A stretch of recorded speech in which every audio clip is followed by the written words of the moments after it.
রাধে রাধে। আচ্ছা, বলতে পারেন মৃত্যুর অর্থ কি?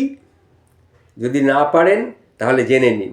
অধিকাংশ লোকের কাছে মৃত্যু একটা ভয়ঙ্কর বিষয়। শ্রীমদ্ভাগবত গীতায় শ্রীকৃষ্ণ ব্যাখ্যা করেছেন, মৃত্যুকে আমরা আমাদের নিত্যসঙ্গী বলেই মনে করি। গীতা অনুসারে আমাদের জীবনে আমরা প্রতিনিয়তই কিন্তু মারা যাচ্ছি, কারণ মৃত্যু বলতে শরীরের পরিবর্তনকেও বোঝায়।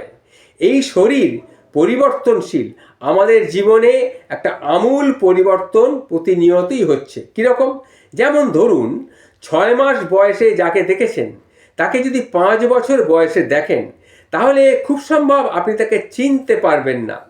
আবার 6 মাস বয়সে আপনি যে শরীর দেখেছেন তা সম্পূর্ণরূপে পরিবর্তিত হয়েছে, এমনকি দেহ কোষগুলো পরিবর্তিত হয়েছে। এভাবে শিশুকাল থেকে বৃদ্ধকাল পর্যন্ত প্রতিটি শরীরই প্রতিনিয়ত পরিবর্তিত হচ্ছে, অর্থাৎ পরিবর্তিত মানেই তার মৃত্যু ঘটছে। মৃত্যুর সঙ্গে এটার সম্পর্কযুক্ত। ভগবান শ্রীকৃষ্ণ বলেছেন, শরীরের এই পরিবর্তনকে তুমি মৃত্যু বলেই জানবে।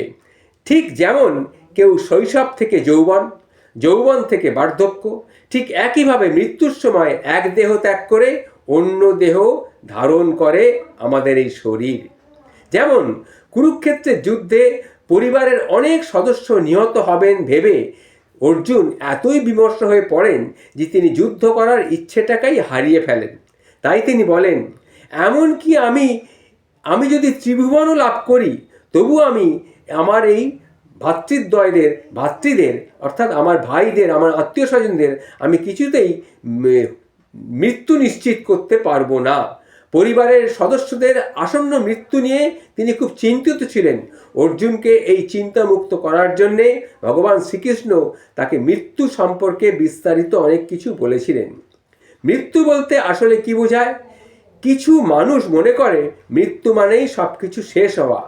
জড় দৃষ্টিকোণ থেকে এই জীবন এবং এই দেহ শেষ হওয়াকেই মৃত্যু বলে, কিন্তু মৃত্যু কিন্তু আসলে এটা নয়।